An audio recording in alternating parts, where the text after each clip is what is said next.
Welcome students once again. जैसी हमारी बात हुई थी रोटेशनल डायनामिक्स, क्योंकि एक बड़ा टॉपिक है और बहुत से बच्चों को इसमें कुछ ज्यादा खतरा सा महसूस होता है या थोड़ा टफ महसूस होता है, इसके लिए अब आपके सामने रोटेशन की थ्योरी का दूसरा वीडियो रखा जा रहा है। आइए, हमारे पास रोटेशनल डायनामिक्स में पिछली बार हमने moment of inertia of radius of gyration अलग अलग बॉडीज का हमने समझ लिया था। अब सवाल यह है, कई बार आपको मोमेंट ऑफ इनर्शिया निकालने की जरूरत पड़ती है जो उस बॉडी के एग्जैक्टली जो सेंट्रल एक्सिस जिस पर हमने पढ़ा उसके अलावा किसी सिस्टम में, नंबर एक। और दूसरा, कई बार आपको मोमेंट ऑफ इनर्शिया एक से ज्यादा कंबाइंड बॉडीज का भी निकालना पड़ता है। तो उस तरीके से आपको कैसे निकालना है, उसके लिए कुछ दो थ्योरम्स हैं जिनको आप समझिए। पहले का नाम है हमारे पास parallel axis theorem. The moment of inertia of a body amounts any axis is equal to the sum of its moment of inertia about this parallel axis through its center of gravity and a product of the mass of the body and the square of the distance between the two axes। अब ये क्या कहता है? पहली बात, अगर आपको किसी का भी मोमेंट ऑफ इनर्शिया किसी एक्सिस के अबाउट मालूम है, पर कंडीशन ये है कि वो moment of inertia centre of मास से गुजरना चाहिए। माने सेंटर ऑफ मास देखिए एक पार्टिकल का, एक मतलब बॉडी का एक है। अब थ्री डायमेंशन की अगर बात करें तो उसमें बहुत सी एक्सिस बन सकती हैं। अभी तक हमने जो पढ़ी है पिछले वीडियो में वो हमने एक सेंट्रल एक्सिस लिया है, लेकिन उसके अलावा भी एक्सिस हो सकती है।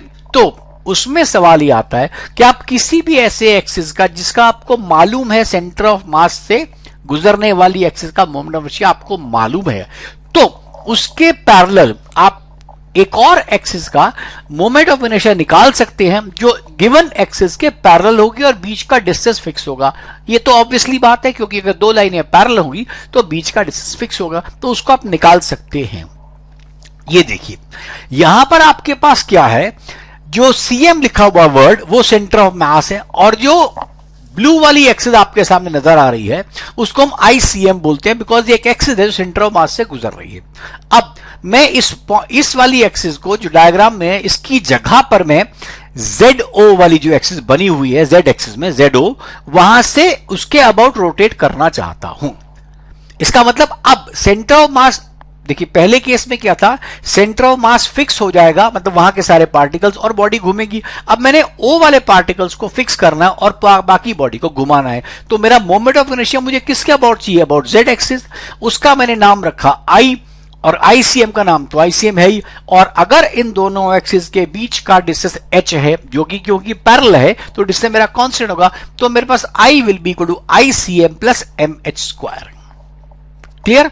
ये हमारे पास मोमेंट ऑफ इनर्शिया का पहला सिस्टम आया, I is equal to ICM plus mh square. ये हमारे पास रोटेशनल मोशन में पैरेलल एक्सिस थ्योरम कहलाती है। आइए, इसके बाद एक और थ्योरम है जो परपेंडिकुलर एक्सिस थ्योरम के नाम से जानी जाती है। उसमें क्या है, आपको अगर दो एक्सिस का x और y और z, या x और z, दो x मतलब दो मोमेंट ऑफ इनर्शिया दो परपेंडिकुलर एक्सिस का मालूम है, तो उन दोनों परपेंडिकुलर एक्सिस के परपेंडिकुलर माने थ्री डायमेंशन में थर्ड वाला जो परपेंडिकुलर होगा उसके अबाउट मोमेंट ऑफ इनर्शिया आप निकाल सकते हैं। अब दो कंडीशन है, ये परपेंडिकुलर एक्सिस हमेशा नहीं चल सकती है। पहली कंडीशन, एक्स एक्सिस और वाई एक्सिस दोनों एक प्लेन शीट के अंदर होने चाहिए। क्या लिखा है, moment of inertia of plane laminar body माने शीट, तो आई एक्स और आई वाई ये दोनों उस शीट से गुजरने चाहिए और वो एक पॉइंट पर मिलते हों। जिस पॉइंट पर मिलते हैं उसी पॉइंट के परपेंडिकुलर जेड एक्सिस अगर होगा तो उसको आप निकाल सकते हैं। डायग्राम देखिए। अब देखिए, मुझे आई एक्स मालूम है, आई वाई मालूम है, लेकिन ध्यान दीजिए आई एक्स और आई वाई जहां से गुजर रहे हैं वहीं से O पॉइंट से आई जेड गुजर रहा है। अब ये शीट टाइप बॉडी आपके सामने, आप देख सकते हैं पहली कंडीशन पूरी है कि आई एक्स और आई वाई दोनों एक्सिस बॉडी के अंदर से गुजर रहे हैं, they are passing from the body. अब आई एक्स आई वाई आप निकाल सकते हैं, तो आई जेड कैसे निकालेंगे, दोनों को आप ऐड कर दीजिएगा। लेकिन कंडीशन फिर वही है कि O पॉइंट वाला जो है उसी से Z एक्सिस पास करनी चाहिए। यदि आपने आप जो पॉइंट है आपका वो O से थोड़ा दूर हो जाएगा तो IZ निकालने के बाद फिर से पैरेलल एक्सिस थ्योरम आपको लगानी पड़ेगी। तो यह है परपेंडिकुलर एक्सिस थ्योरम। इसमें कहते हैं एक्स और वाई दो परपेंडिकुलर एक्सिस के अबाउट आपको मोमेंट ऑफ इनर्शिया यदि मालूम है तो उसके परपेंडिकुलर वाला आप निकाल सकते हैं, प्रोवाइडेड पहली बात दोनों वाले उस शीट से गुजरते हो जिनके बारे में आपको मालूम है, और जो तीसरा निकालना है वो उसी पॉइंट ऑफ इंटरसेक्शन से गुजरेगा जहां से एक्स और वाई मिल रहे हैं। इसलिए हम इसको कहते हैं I Z equal to I X plus I Y. माने जो निकालना है और जो मालूम है उनको ऐड कीजिए। मालूम से मतलब ये नहीं है, मालूम से मतलब डिफरेंट है कि जो दोनों लाइन से पास करते हैं, प्लेन से पास करते हैं, उनको जोड़िए और उसके परपेंडिकुलर एक्सिस का आप निकाल पाएंगे। अब इसके अतिरिक्त एक और कंडीशन बहुत इंपॉर्टेंट यूज होती है जो आप लीनियर वर्सेस रोटेशन के नाम से जानते हैं। देखिए हमारे पास रोटेशन में कोई खास फॉर्मूले नहीं है, लेकिन एक बात है, मैंने आपको स्टार्टिंग में कहा जो लीनियर इनर्शिया है जिसको आज तक आप इनर्शिया कहते रहे वर्क पावर एनर्जी के चैप्टर से पहले, वो मास पर डिपेंड करता है और उसका काम है जो बॉडी ट्रांसलेशनल मोशन में जा रही है उसको रोकने की कोशिश करना, माने चेंज को रोकने की कोशिश करना। रोटेशन में जो बॉडी इस रोटेशनल मोशन को चेंज करने की कैपेसिटी रखती है वो सिर्फ मास पर डिपेंड नहीं करती बल्कि डिस्ट्रीब्यूशन ऑफ मास पर भी डिपेंड करती है। इसलिए डिस्ट्रीब्यूशन ऑफ मास को डिपेंड करने की वजह से उसका नया नाम रख दिया मोमेंट ऑफ इनर्शिया, और that is equal to summation MIRI squared. अब ये जो फॉर्मूले हैं ये आप देख सकते हैं, हमने लीनियर और रोटेशन को साथ साथ कर दिया। लीनियर एंगुलर स्पीड क्या है, जो लीनियर स्पीड है dx डिस्प्लेसमेंट अपॉन टाइम, वो angular displacement upon time. Linear acceleration क्या हुआ, linear velocity upon time. Angular acceleration angular velocity upon time. और ये तीन इक्वेशन तो आपके सामने है ही, v equal to u plus at का भाई, omega equal to omega naught plus alpha t। ये तीन इक्वेशन वही है जो शुरू वाली जो हमारे पास लीनियर मोशन में आप जानते हैं। ये तीनों इक्वेशन तभी और तभी एप्लीकेबल है यदि एक्सेलरेशन कांस्टेंट है, तो रोटेशन में भी ये तीनों इक्वेशन तभी और तभी एप्लीकेबल है अगर एंगुलर एक्सेलरेशन कांस्टेंट है। अब आइए वर्क क्या होता था, फोर्स डॉट डिस्प्लेसमेंट, फोर्स और डिस्प्लेसमेंट का dx, इसमें फोर्स की जगह टॉर्क है तो टॉर्क डी थीटा कर देंगे क्योंकि इसमें डिस्प्लेसमेंट एंगुलर डी थीटा होगी। अब आइए काइनेटिक एनर्जी लीनियर में क्या है, half into M into V square. इसमें मैंने आपको बताया एम की जगह आ जाएगा आई और वी की जगह आएगा ओमेगा, तो मेरे पास रोटेशनल एनर्जी बन जाएगी half I omega square. Power उस वाले में थे फोर्स इंटू वेलोसिटी, जब आप लीनियर मोशन की बात करते हैं एंगुलर में बन जाएगा power is equal to torque into angular velocity, that is angular force into torque. Angular momentum क्या है, आई इंटू ओमेगा, क्योंकि लीनियर क्या है मास इंटू वेलोसिटी, ये बन जाएगा moment of inertia into angular velocity. और फोर्स जिस प्रकार से dp बाई dt होती है इसमें भी resultant torque dl by dt होता है। एक बात आप और ध्यान रखिए, फोर्स में हमारे पास x y z तीन एक्सिस होते हैं, मतलब x fx fy z अलग अलग निकाला जाता है जगह। इसमें रोटेशन में हमारे पास सिर्फ दो ही डायरेक्शंस हैं, एक क्लॉकवाइज और एक एंटी क्लॉकवाइज। आइए वैसे इनकी एक्सिस के ऊपर कैसे निकालते हैं उसका एक तरीका है, लेकिन आपके काम का नीट में वो नहीं है, तो मैं उसको एक्सप्लेन करूंगा सिर्फ जेई के बच्चों के लिए। अब आइए अब देखिए रोटेशन मोशन को जहां आप इस्तेमाल करने वाले हैं डिफरेंट एक्सिस को, मैं अब आपको वो बताऊंगा। I equal to M R square by 2, ये किसका है, एक डिस्क का है। मान लीजिए ये मेरे पास एक डिस्क है और जो इस तरह घूम रही है, आपको मालूम है इसका moment of inertia M R square by 2 है। मान लीजिए मुझे इस डिस्क को इस पॉइंट पर या इस एक्सिस पर न घुमा करके मुझे इस एक्सिस पर घुमाना है जो उसके थोड़ी दूरी पर है। इसका मतलब अब सेंटर ऑफ मास वाला मुझे मालूम है एम आर स्क्वायर बाई 2, उससे ये दूरी कितनी है आर की दोनों एक्सिस के बीच में, इसलिए मैं पैरेलल एक्सिस थ्योरम यहां लगा सकता हूं। इसलिए मैंने लगाना है M R square by 2 plus M into H square. H इस केस में क्या है, distance between the two axis, जो आप देख सकते हैं आर के बराबर होगा। तो मेरे पास 3/2 एम आर स्क्वायर इसकी वैल्यू आ गई। तो ऐसे आपको किसी में पूछ सकता है, आइए एक और बात करते हैं। मान लीजिए आपके पास, आपको ये वाला नहीं निकालना, हम एक और केस स्टडी करेंगे इसमें, जिसमें आपकी बॉडी मान लीजिए आपको इसके अबाउट घुमाना है, माने फ्रॉम द एक्सिस जो के प्लेन ऑफ डिस्क से पास कर रही है। अब एक लॉजिक समझिए, प्लेन ऑफ डिस्क में आपने एक एक्सिस बनाई है, तो उसके परपेंडिकुलर जो बनेगी, जो 3D में नजर नहीं आ सकती, लेकिन मैं आपको माउस से दिखा रहा हूं, जो ये वाली मोशन बनने वाली है, कोई भी एक्सिस बना लीजिए, ये दोनों अगर परपेंडिकुलर हैं तो बाय सिमेट्री दोनों का मोमेंट ऑफ इनर्शिया सेम हो जाएगा। दोनों को मैंने I2 प्लस I2 बोल दिया, और ये दोनों मिलकर के जो मेन आपका निकला था mr²/2 उसके बराबर होगा, क्योंकि अब लगेगा इसमें परपेंडिकुलर एक्सिस थ्योरम।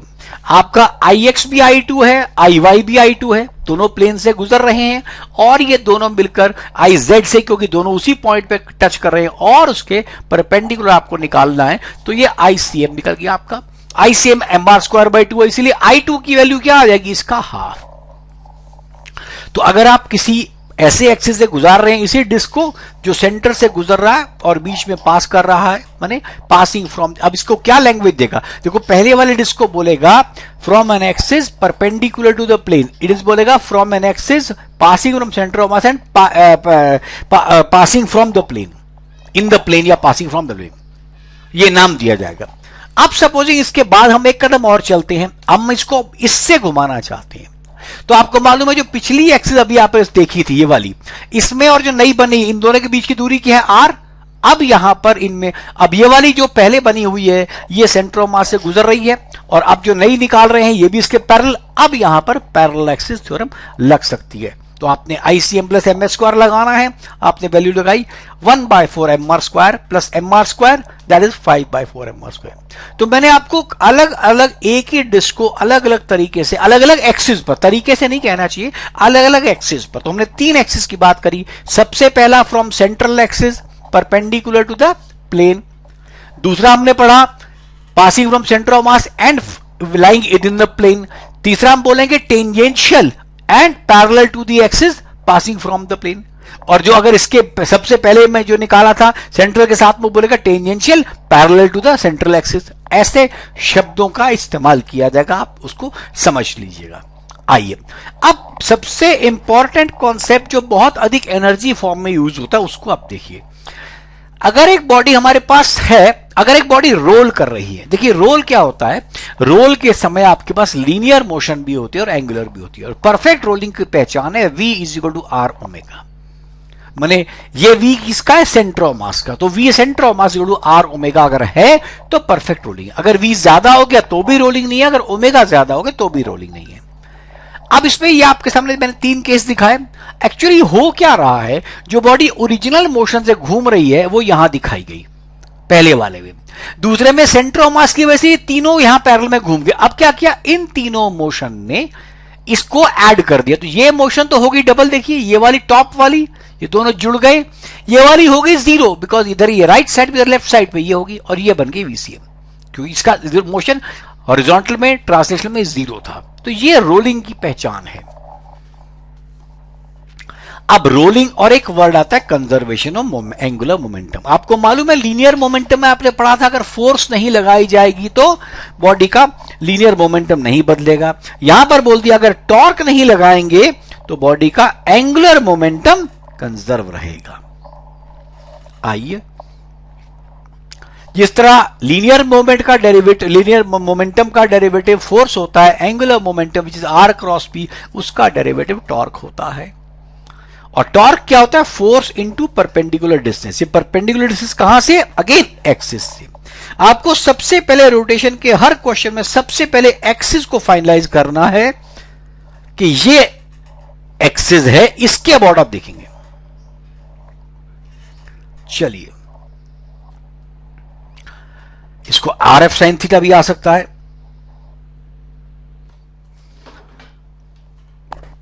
आइए अब रोटेशन के सबसे इंपॉर्टेंट कॉन्सेप्ट की बात करते हैं जो एक बॉडी की रोलिंग में यूज होता है।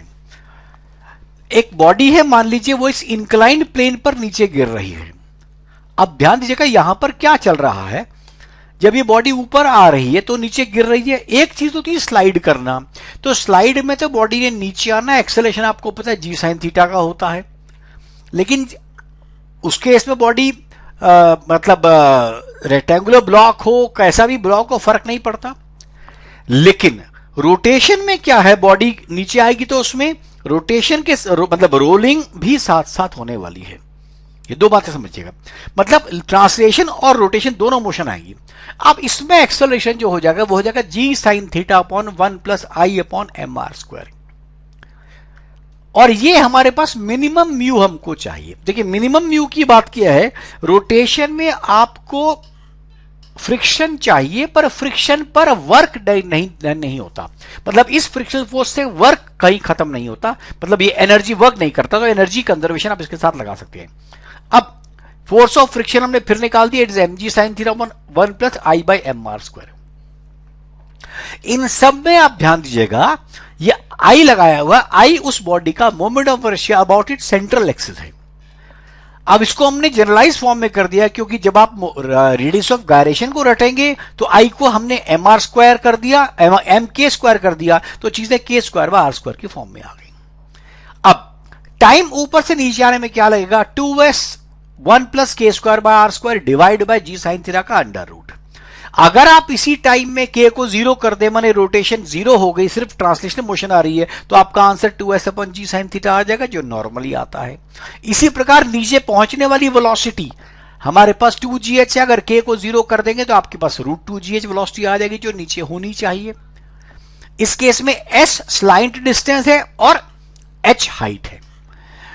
अब आप देख सकते हैं जैसे ही k बढ़ेगा, जैसे ही k बढ़ेगा हमारा टाइम बढ़ जाएगा, और जैसे ही k बढ़ेगा वेलोसिटी में क्योंकि नीचे है तो आपके पास वो चीज डाउन, मतलब वेलोसिटी कम हो जाएगी। तो और अब ये सिस्टम आता है जहां पर बॉडी रोल करके नीचे आती है, हम उसकी बात करते हैं, जो अपने आप में बड़ा इंपॉर्टेंट है। mgh, h वर्टिकल हाइट है, बॉडी नीचे आएगी तो उसमें दो एनर्जीज होंगी, एक हाफ mv स्क्वायर, एक mgh। तो हाफ mv स्क्वायर और half I omega square, sorry mgh और हाफ mv स्क्वायर नीचे आने पर plus half I omega square.